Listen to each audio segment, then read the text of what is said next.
Now, the NDP has this motion. They point out that corporations should pay what they owe. Well, we agree with that. We think they say there should be increased penalties for price fixing. Well, we agree with that too. They think that the Agriculture Committee should study high food prices and whether there is something called greedflation, including by inviting grocery store CEOs to the committee. We agree with that too. That's all very reasonable. Unfortunately, in some ways it doesn't go far enough because they have a very limited view of greed.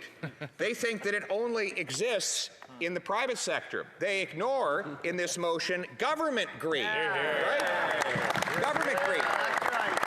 It's almost, they have this fantastical view of human nature. It's actually not, I wouldn't say that it's optimistic or pessimistic. It's both at the same time. They think that a human being is an angel when they work for the state, but a demon when they work in the private sector, as though greed is a part of human nature only in the free market. But when that's the same person who works for a company then transmits over and works for a bureaucracy or as a politician, all of a sudden they are purified of all greed and transformed into an entirely different being. The reality is that human nature is what it is, for warts and all, good and bad. And the reality is that there is greed, and the greed exists in government as well. When the government expands itself vastly faster than the economy, increasing costs by $500 billion in the last 2 years alone, $200 billion of which had nothing to do whatsoever with COVID.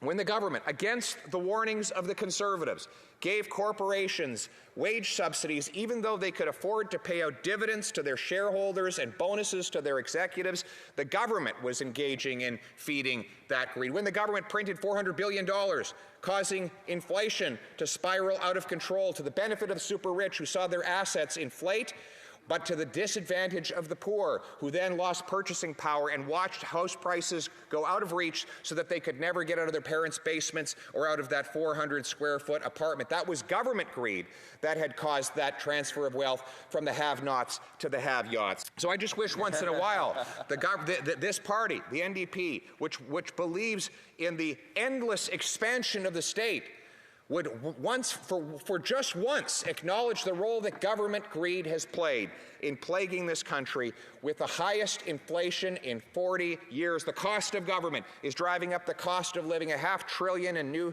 inflationary spending has bid up the cost of the goods we buy and the interest we pay. The inflationary taxes have bid up the cost for businesses and farmers to produce those goods. The more Liberals and Democrats spend, the more things cost. That's how we got into this mess in the first place. But the Liberals and the NDP, the costly coalition, want to double down on the problem by further increasing the costs on the backs of Canadians, by tripling the carbon tax, which will inevitably be passed on to consumers. You cannot tax farmers, truckers, and grocers without having those costs passed on to the people at the end of the grocery aisle. We know that they will pay those higher prices. We know they already have. Conservatives say enough. The time has come to cap government spending and cut government waste so that we can phase out the inflationary deficits and taxes,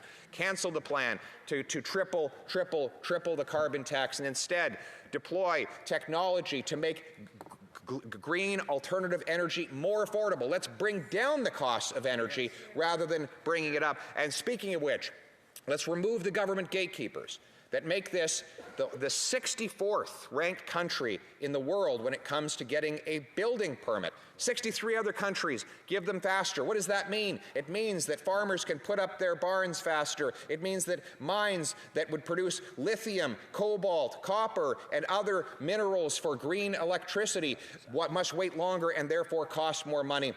It means that producing clean, green, Canadian nuclear, etc., could be coming onto the market faster. Let's get these gatekeepers out of the way, speed up the production, unleash the mighty force of our free enterprise system so that instead of creating cash, we create more of what cash buys, that we unleash the production of a cleaner, more affordable economy for all of our hardworking people. Thank you.